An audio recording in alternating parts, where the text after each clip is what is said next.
Dimanapun kalian berada dan bersama siapapun kalian di sana, mereka ada di antara kita. Bersama gue Jero, selamat datang di Jero Podcast Semedi. Bersumber dari kitab Musoror, pada tahun 1400 Masehi, Kesultanan Turki Utsmani yang kala itu dipimpin oleh Sultan Al-Gabah mengirim 4.000 keluarga muslim untuk melakukan penyebaran agama Islam di tanah Jawa. Namun, tak lama kemudian tersiar kabar bahwa 4.000 keluarga muslim tersebut dinyatakan mati atau tewas secara misterius. Selanjutnya, Sultan Al-Gabah mengirim lagi 2.000 keluarga muslim beserta alim ulama untuk mencari tahu ada apa yang menyebabkan 4.000 keluarga sebelumnya tewas secara misterius.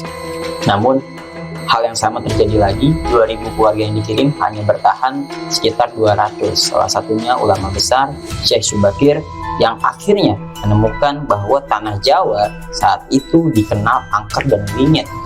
Terjadi pertempuran gaib yang menewaskan banyak sekali pengikut-pengikut dari Syekh Subakir yang disebabkan oleh jin-jin besar seperti Banaspati, Genderuwo, Ilu-Ilu, Jerambangan, dan masih banyak lagi. Syekh Subakir menanamkan batu raja untuk melawan para jin tersebut.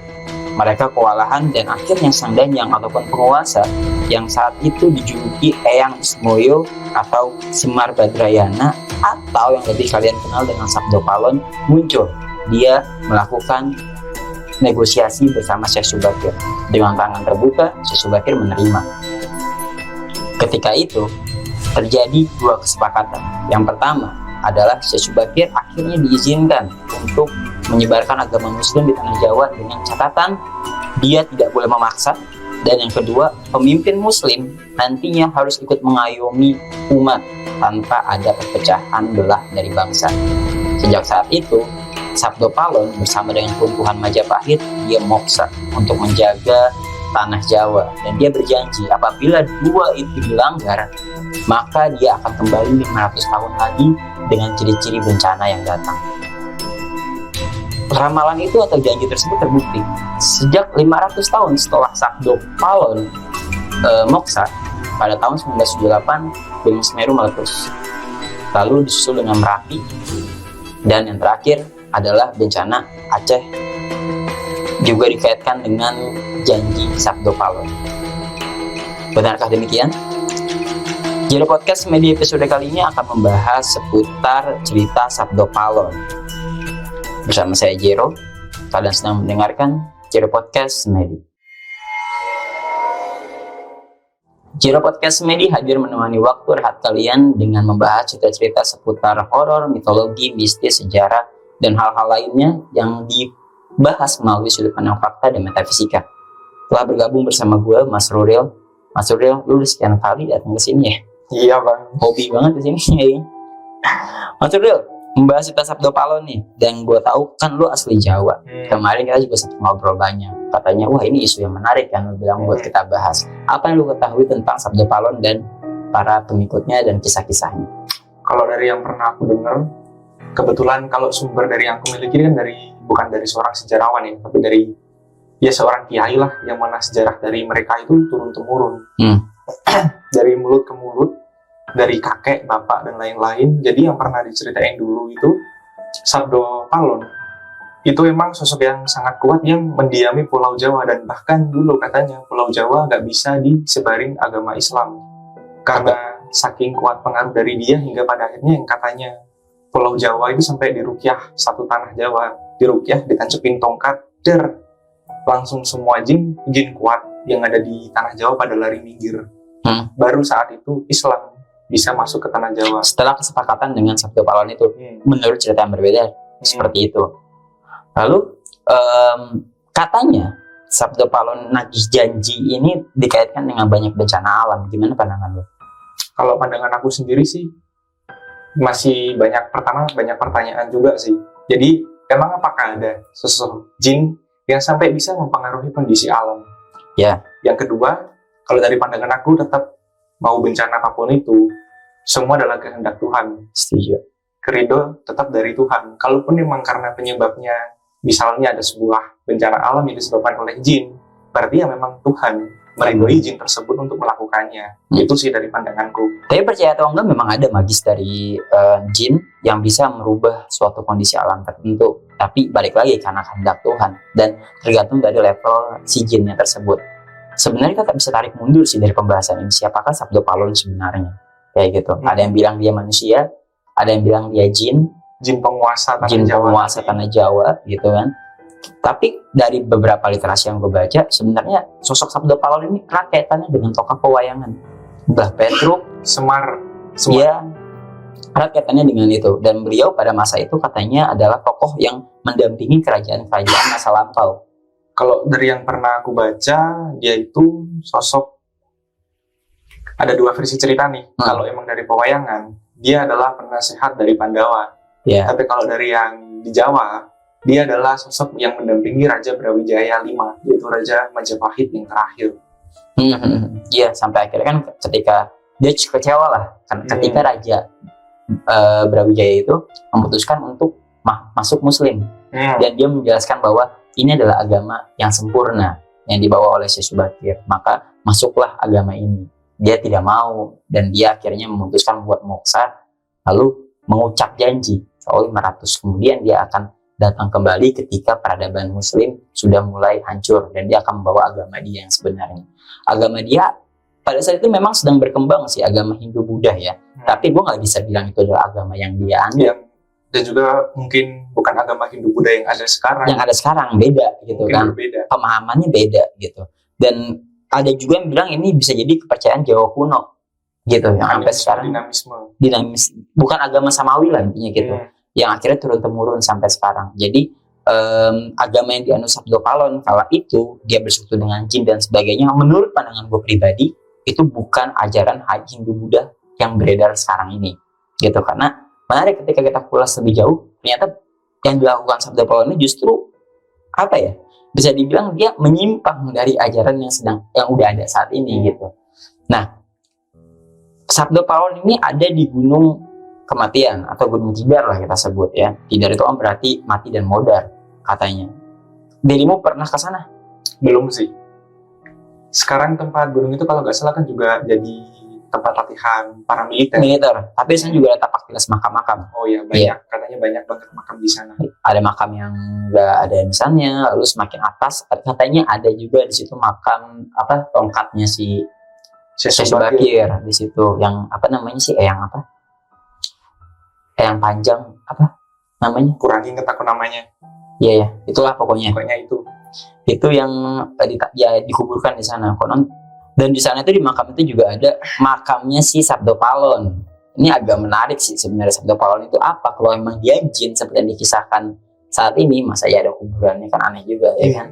Lalu katanya di atas itu juga ada sosok-sosok lain lah. Dan ada monumen tempat negosiasinya mereka berdua yang dijuluki sekarang jadi Paku Tanah Jawa. Pandanganmu bagaimana? Terkait Sabdo Palon ini? Terkait Sabdo Palon ini lebih ke penasaran sih sebenarnya. Aku nggak bisa ngasih sudut pandang terlalu jauh karena ya aku orang awam memang.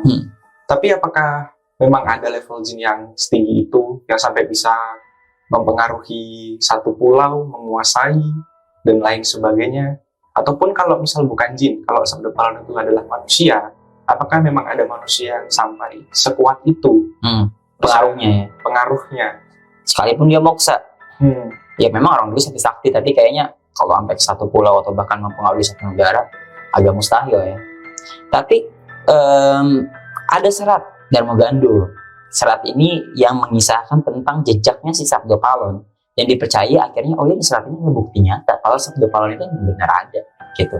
Dan itu kemudian merujuk sebuah keyakinan kalau Sabdo Palon akan menagih janji 500 tahun lagi. Dia moksa sekitar 1478.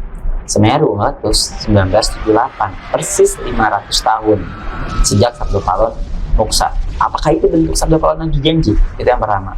Lalu di serat lainnya juga tertulis kalau Merapi akan meletus katanya. Dan saat itu umat manusia akan banyak yang meninggal dan celaka. Benar, Merapi meletus. Lalu ada serat lagi yang menyatakan kalau akan ada manusia yang berdiri lalu disapu oleh air, banjir bandang. lalu kemudian dikaitkan dengan tsunami Aceh 2006. Jadi ramalan-ramalan Sabdo Palon yang tertulis pada serat 500 tahun lalu itu disangkut pautkan oleh kejadian bencana-bencana alam yang terjadi akhir-akhir ini. Karena memang bicara momentum waktunya itu tepat banget kan, abad 20 gitu, 500 tahun itu terjadi ke sana. Dan konon katanya aku akan kembali, Sabdo Palon akan kembali ketika waktu itu datang. Dia akan kembali bersama pengikut-pengikutnya dan akan kembali menyebarkan agama yang dia anut pada masa itu, yaitu kepercayaan Jawa kuno. Beberapa bilang Buddhis ya, gitu sih. Menurutmu bagaimana? Kalau tentang bencana alam yang tadi, nggak menutup kemungkinan bahwasanya ketika sebuah kepercayaan ditanamkan ratusan tahun terhadap suatu bangsa dan ketika banyak yang mempercayai, bukankah Tuhan akan menuruti, mewujudkan itu, dan secara energi juga akan selaras dengan apa yang diyakini manusia sih, akan terwujud di situ. Itu bisa jadi cocok loginya juga cukup mendukung ya, karena ya kita tahu mereka itu di dunia itu hanya gelombang. Ketika mereka berwujud itu mereka mengikuti apa yang dipercaya dan diyakini oleh manusia untuk menakut-nakuti. Bisa jadi bencana alam itu terjadi karena semakin banyak orang yang mempercayainya. Akhirnya benar-benar terjadi, tapi wallahu alam itu juga atas kehendak Tuhan. Dan ini dari literatur juga yang pernah aku baca, jadi karena gue itu melihat sesuatu dari dua sudut pandang. Ada yang bilang, dan banyak juga orang-orang tua di daerah gue mempercayai kalau Sabdo Palon itu emang sosok nyata yang nanti bakal kembali, dia adalah jin penguasa dan lain-lain. Tapi aku juga pernah baca sebuah literatur yang mana Sabdo Palon itu adalah sebenarnya sosok jin, bukan jin, sosok karakter buatan Belanda dengan tujuan untuk memecah belah umat Islam dan Jawa pada masa itu. Karena ketakutan Belanda akan perang di Ponorogo nggak sih? Yang kala itu katanya kan orang Muslim bersatu dan itu jadi kuat banget. Dan kalau sampai persatuan umat Muslim dan intinya umat Muslim Nusantara tadi terjadi lagi, Belanda akan kalah. Iya, itu ketakutan dia. Akhirnya dia membuat sebuah isu baru yang dituliskan serat lagi nih, buat jadi counter. Iya, counter. Jadi isu itu harus dilawan dengan isu lagi. Akhirnya dia bikin isu lagi di serat itu. Yang nulis tuh kayak nggak relevan nggak sih? Ini kejadiannya kapan? Lalu ditulisnya kapan? Kejadian yang kalau nggak salah serat Darmo Gandul itu kejadian yang terjadi di 400 tahun yang lalu. Jadi baru. Semisal kita di 2022 menulis kejadian yang ada di tahun 1600. Ya, secara sastra atau sejarah mungkin bisa aja gitu bilang iya. Kajian sastra. Kajian sastra, tapi kalau bicara sejarah apakah ada bukti nyata? Nah, itu. Atas itu kan, enggak juga. Itu enggak. Ya, apakah Sabdo Palon adalah tokoh fiksi? Ya bisa jadi yang diciptakan untuk mengkonter kepercayaan itu. Ya bisa jadi menarik sih. Dengan tujuan bahwa kalau kamu jadi orang Islam, kamu nggak akan jadi Jawa yang 100%. Itulah kenapa ada dua keyakinan yang akhirnya berpecah belah sampai sekarang. Iya. Jadi ada let's say maybe Islam Nusantara, ada Islam Arab yang disebut radikal. Benar, ini agak sensitif kalau kita bahas, tapi aku yakin teman-teman pendengar pasti tahu lah arahnya kemana. Kenapa sekarang tuh kayaknya tuh kayak ada Jawa Islam tuh kayak berbeda dengan Jawa yang sekarang gitu. Termasuk keyakinan-keyakinan seperti nyajian dan lain-lainnya. Kalau di Islam kita kan bilang itu musyrik, itu syirik, tapi hal itu masih dilakukan. Ya nggak sih? Dan dianggap di beberapa golongan tertentu dianggap ya itu hal yang wajar. Nggak musyrik kok, nggak syirik kok, kan tergantung niatnya. Iya benar juga sih. Kalau niatnya untuk kayak ngasih penghormatan gitu, bukan menyembah atau bukan meminta sesuatu ya tergantung niatnya masing-masing sih, dan kepercayaan dikembalikan ke masing-masing. Tapi balik lagi, serat itu pada akhirnya tidak bisa diverifikasi sebagai prasasti, sebagai sumber sejarah yang pasti nggak bisa, karena buktinya nggak relevan, nggak ditemukan. Akhirnya serat itu nggak bisa dijadikan prasasti. Udah banyak arkeolog juga kalau nggak salah meneliti ya. Pada akhirnya serat Darmo Gandul ya hanyalah serat karya sastra yang buat ngonter. Iya, bukan catatan sejarah. Sampai sekarang statusnya masih seperti itu. Ya menarik sih. Tapi baru-baru ini juga kenapa akhirnya gue membahas Sabdo Palon? Karena kemarin itu gempa Cianjur turut berbela-sungkawa bagi para korban sebelumnya. Semoga segalanya diringankan bebannya dan segera pulih lagi semuanya. Beban-beban diangkat, bencananya usai dan segera pulih baik secara rumah, fisik, mental, dan semuanya sehat-sehat buat yang di Cianjur. Lalu juga ini sih yang menarik, ketika gempa Cianjur kemarin dikaitkan dengan Sabdo Palon. Ada, baru 7 hari lalu gue nonton salah satu channel YouTube yang dia mengaitkan kalau ini Sabdo Palon nagih janji gempa Cianjur. Oh shit, Sabdo Palon nyata atau tidak aja belum dapat dibuktikan secara data. Mungkin ini. Jadi kenapa sampai sekarang Sabdo Palon itu merupakan sesuatu yang enak buat diangkat? Ya karena memang itu yang menarik untuk konten. Betul. Tapi maksud gue ini bencana men. Masih aja dikaitkan terus-menerus. Lu kayak meneruskan kepercayaan yang belum tentu benar gitu kan. Aji mumpung juga. Aji mumpung itu sih yang sangat disayangkan buat konten kreator tersebut. Semoga lu dengerin podcast gue ini. Anyway, bukan cuma Sabdo Palon sih, banyak tokoh-tokoh gaib tanda kutip yang dipercaya oleh masyarakat, bukan cuma di Pulau Jawa, di pulau-pulau lain juga ada. Itu dijadikan mitos dan mitologi yang membuat kekayaan dari sastra dan budaya kita sebenarnya. Indonesia kan kaya akan budaya kroniknya kan berbeda suku, agama, ras, budaya, pulau-pulau juga beda. Historical juga mempengaruhi kalau kekayaan kronik ini ada di mana-mana, tapi bukan berarti itu bisa dijadikan rujukan atas apa yang terjadi di masa sekarang, atau bahkan dijadikan kepercayaan yang dikaitkan dengan agama. Itu nggak relevan buat gue, karena ya klinik just klinik gitu, apalagi yang belum ada datanya. Dihilangkan juga nggak juga, karena ini kekayaan kita gitu yang harus dihormati. Akhir kata ada yang mau lu sampaikan? Tentu gue belum sempat berbelasungkawa buat kalian yang terdampak di gempa Cianjur. Semoga dimudahkan segala urusannya dan semoga segera diangkat permasalahannya, dan juga semoga kalian tetap diberi kesabaran untuk kalian semua. Dan juga buat kreator yang bikin ataupun aji mumpung, kalau ada bencana ataupun yang dikaitkan dengan sebuah kepercayaan kuno yang belum pasti benar, gak cuma Sabdo Palon, apapun itu, ya semoga kalian cepat bertobat lah. Ya, benar. Tapi apapun itu, historical Sabdo Palon dan Syekh Bakir ini diabadikan di Gunung Tidar. Dan itu juga dipercaya oleh beberapa masyarakat kalau memang mereka melakukan negosiasi di sana. Peperangan. Tapi balik lagi belum ada data yang menyatakan Syekh Bakir benar-benar melakukan negosiasi dengan Sabdo Palon. Ya, itu hanyalah kepercayaan dari suatu turun-temurun. Tapi gue juga nggak menyangkal itu sesuatu yang gue kembalikan lagi kepada teman-teman pendengar, mau percaya atau tidak itu terserah pada kalian. Apapun itu jangan berlebihan terkait kepercayaan tertentu, apalagi yang sifatnya menyimpang dengan akidah agama. Gue percayalah kalian lebih bisa berpikir di zaman sekarang ini kayak gitu sih.